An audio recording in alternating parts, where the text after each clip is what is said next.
मनुष्य के बर्बादी के 8 महाकारण जान लिया तो जिंदगी में कभी भी दुखी नहीं रहोगी। तो आइए दोस्तों, श्री कृष्ण भगवान ने गीता में स्वयं क्या कहा मनुष्य के बर्बादी के 8 महाकारण के बारे में। दोस्तों, कहा जाता है अधूरा ज्ञान 20 के समान होता है। जानने के लिए वीडियो को पूरा ज़रूर देखिएगा। तो दोस्तों आइए, वो कौन से कारण है जिससे मनुष्य अपना ज़िंदगी को बर्बाद कर देते हैं, तबाह कर देते हैं। तो दोस्तों पहला कारण है क्रोध है, क्योंकि दोस्तों क्रोध ही मनुष्य का सबसे बड़ा दुश्मन है, सबसे बड़ा शत्रु है। इसलिए हमें क्रोध के आवेश से बच के रहना चाहिए। यदि कोई भी व्यक्ति क्रोध का आवेश में आ जाता है तो वह व्यक्ति अपने से बड़ों का इज्जत नहीं करता है, किसी का सम्मान नहीं करता है, यहाँ तक कि अपने माता पिता से आंख दिखा दिखा कर बातें करने लगता है, अपना माता पिता से मनमानी करने लगता है, उसकी बातों को नहीं मानता है, बल्कि उसे अपना पुत्र का बात सुनना पड़ता है। लेकिन दोस्तों ऐसा कभी नहीं करना चाहिए। क्रोध का आवेश को रोकने के लिए हमें शांत जगह में चले जाना चाहिए और हमें मन मन में भगवान का ध्यान करना चाहिए कि हे भगवान, हम कुछ भी काम करें हम दूसरों की भलाई के लिए करें, तभी हम अपना क्रोध को शांत कर सकते हैं। कुछ भी विचार करें, ज़रा उसके बारे में सोचिए कि आगे क्या होने वाला है। अब आइए जानते हैं मनुष्य के बर्बादी का अगला महाकारण के बारे में। तो दोस्तों अगला कारण है अहंकार। व्यक्ति चाहे कितना भी बड़ा क्यों ना हो जाए, यदि वह व्यक्ति अहंकार करता है, घमंड करता है, तो उसका सर्वनाश होना निश्चित है। जैसे रामायण में महाराजा रावण ने अपना शक्तियों का अहंकार किया था, इसलिए उसका संपूर्ण विनाश हो गया। एक स्त्री के कारण पूरा संपूर्ण लंका जलकर राख हो गया। तो इसलिए हमें कभी भी अहंकार नहीं करना चाहिए। माता सीता को हर लाए थे रावण, जिसकी वजह से उसका पूरा लंका समाप्त हो गया, और अपना शक्तियों का अहंकार किया, जिसके कारण उसका भी नाश हो गया। लेकिन दोस्तों रावण महान था, वो मरते मरते भगवान श्री राम का नाम लिया था। क्या आप ऐसा कर पाओगे? ऐसा करना बहुत ही नामुमकिन है। इसलिए कोशिश कीजिए कि हम कभी भी अहंकार नहीं करेंगे।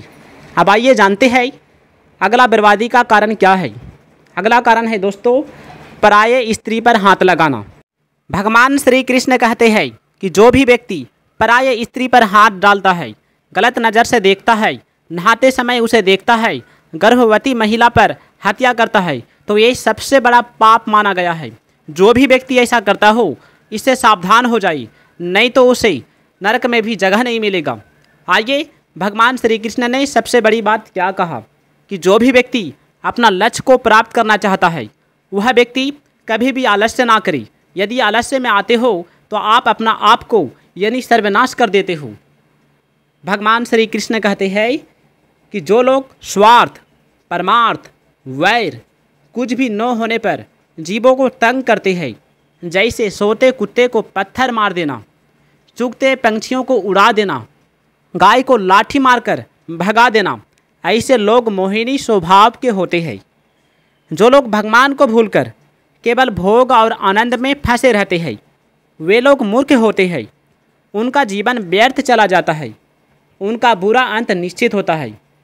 दोस्तों भगवान श्री कृष्ण कहते हैं कि मनुष्य का बर्बादी का अगला महाकारण है कि व्यक्ति को कभी भी लोभ नहीं करना चाहिए, क्योंकि लोभ ही पाप का जड़ है।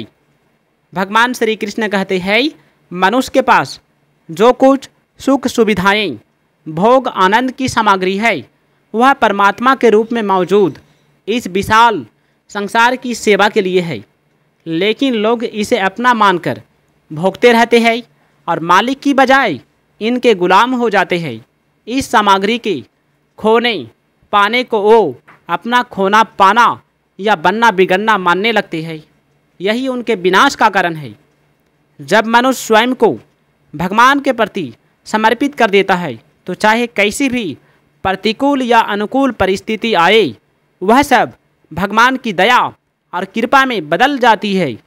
जैसे बच्चे को सुधारने के लिए माँ उसे अनुशासन का पाठ सिखाती है, वैसे ही मनुष्य को सही मार्ग पर चलाने के लिए परमात्मा उसकी समय समय पर परीक्षा लेते रहते हैं। विषमता भगवान में नहीं, प्राणियों में मौजूद होती है।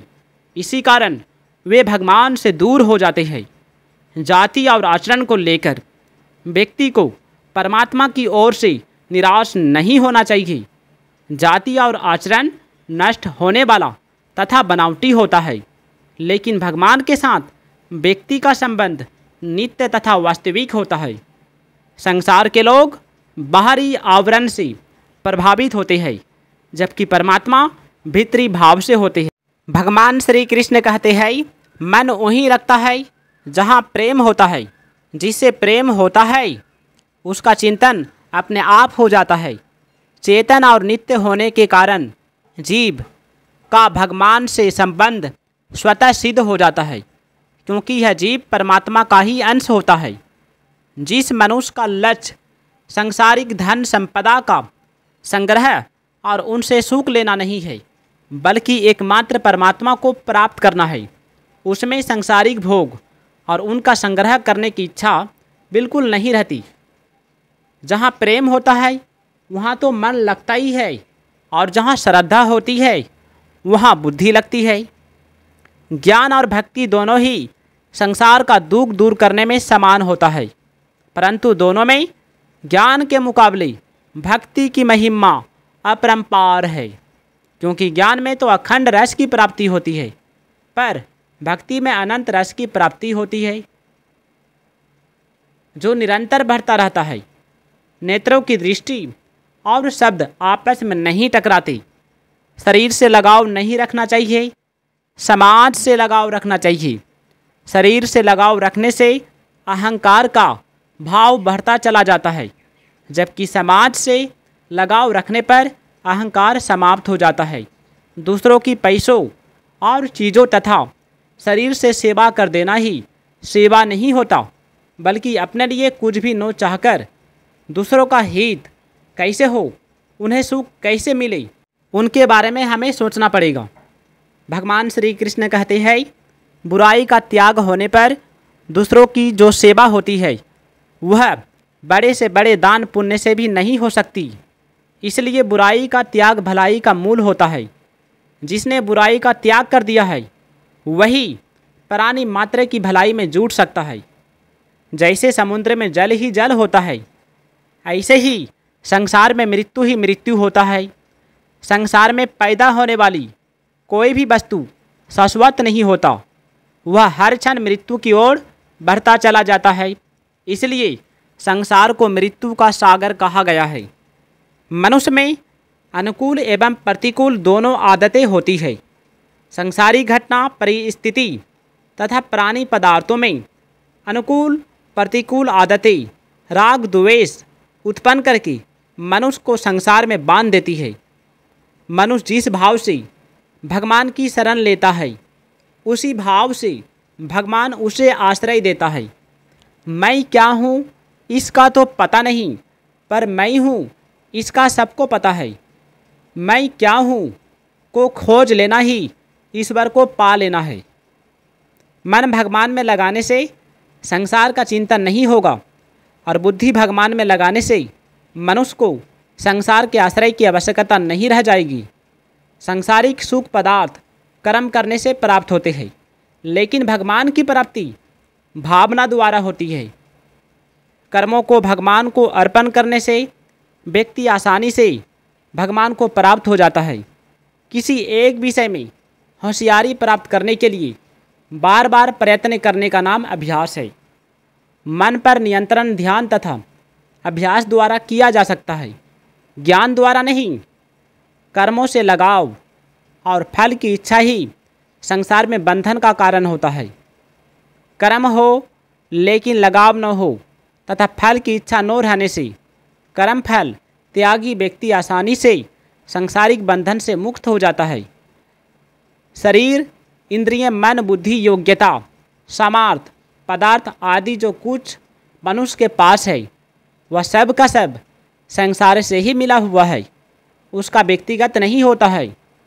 अपना कुछ नहीं है, अपने लिए कुछ नहीं चाहिए तथा अपने लिए कुछ नहीं करना है। यही कर्म योग का मूल महामंत्र है।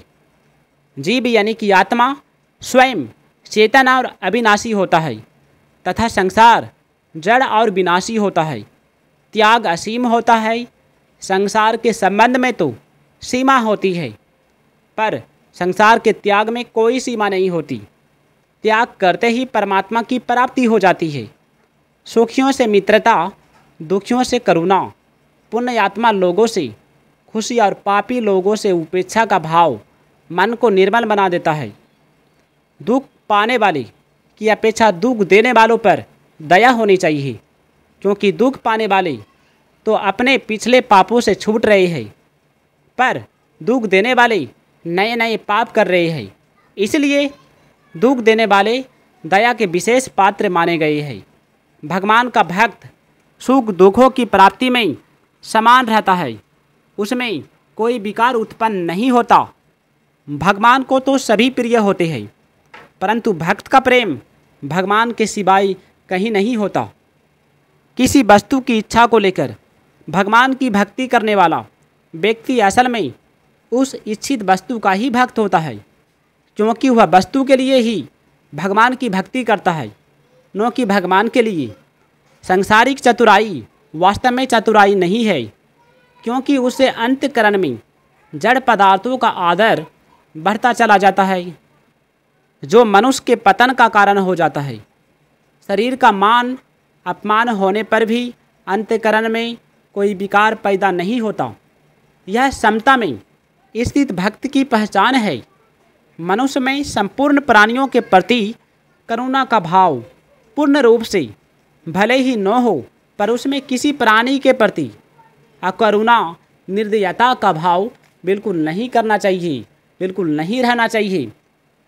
जो मनुष्य इनके बारे में सूक्ष्म दृष्टि से ज्ञान समझ जाता है, उस क्षेत्रक या जीवात्मा का परमात्मा से मिलन हो जाता है। मनुष्य स्वयं ही अपना बंधु होता है और स्वयं ही मित्र होता है। अगर वह बाहरी चीज़ों को सहायक या बाधक के रूप में देखे, तो सहायक के रूप में चीज़ों को देखने पर वे उसी रूप में प्रभावी होते हैं, और इसके विपरीत देखने पर उसी रूप में। जो भी व्यक्ति स्वयं के द्वारा स्वयं का उद्धार नहीं करता, वह अपना शत्रु स्वयं है। अर्थात जो भी व्यक्ति अच्छे कार्यों द्वारा उन्नति करता है, वह उद्धारक होता है। इसके विपरीत बुरे कामों को करने वाला अपने साथ साथ समाज का भी विघटन कर देता है। शरीर, इंद्रियां, मन, बुद्धि मनुष्य को असत पदार्थों की ओर भटका सकता है। जो इनका आश्रय नहीं लेता, वह अपने आप को जीत लेता है और विकार रहित हो जाता है। दूसरों की सहायता के बिना कोई भी किसी पर जीत प्राप्त नहीं कर सकता, और दूसरों की सहायता लेना ही स्वयं को पराजित करना है। अर्थात स्वयं को पहले पराजित कर ही दूसरों पर विजय पाई जा सकती है। जो अपने लिए दूसरों की थोड़ी सी भी आवश्यकता नहीं समझता, वह अपने आप से अपने आप पर विजय प्राप्त कर लेता है।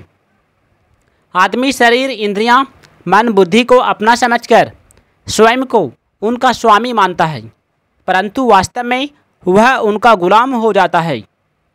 जो उनके एक इशारे पर सारे काम करता है, जिसके पास सुख साधनों का अभाव हो, उस पर भी वह प्रसन्न रहे तो वह सुखी कहलाता है। लेकिन जो सारे सुख साधनों के बावजूद इस चिंता में घुरता रहे कि वे चले नहीं जाए, वही दुखी कहलाता है। भीतरी सुख दुख, बाहरी सुख दुख और मान अपमान में शांत और निर्विकार रहने वाला व्यक्ति ईश्वर के निकट होता है।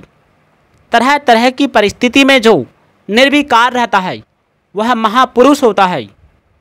शरीर को मैं और मेरा मानने से ही रोग का, निंदा का, अपमान का, मरने आदि का भय पैदा हो जाता है। परंतु जब मनुष्य शरीर के साथ मैं और मेरेपन की मान्यता को छोड़ देता है, तब उसमें किसी भी प्रकार का भय नहीं रहता। इतना सोए कि उठने पर निद्रा या आलस्य ना सताई। व्यक्ति को जो सुख प्राप्त होता है, उससे अधिक सुख दिखने पर वह उसके लोभ में आकर विचलित हो जाता है, जिसके साथ हमारा संबंध ही नहीं हुआ नहीं, होगा नहीं और होना संभव ही नहीं है। ऐसे दुख स्वरूप संसार के साथ संबंध, मान लिया यही दुख संयोग है। दोस्तों यदि वीडियो अच्छा लगे तो वीडियो को लाइक कीजिएगा, चैनल को सब्सक्राइब करके कमेंट में जय श्री कृष्ण जरूर लिखिएगा।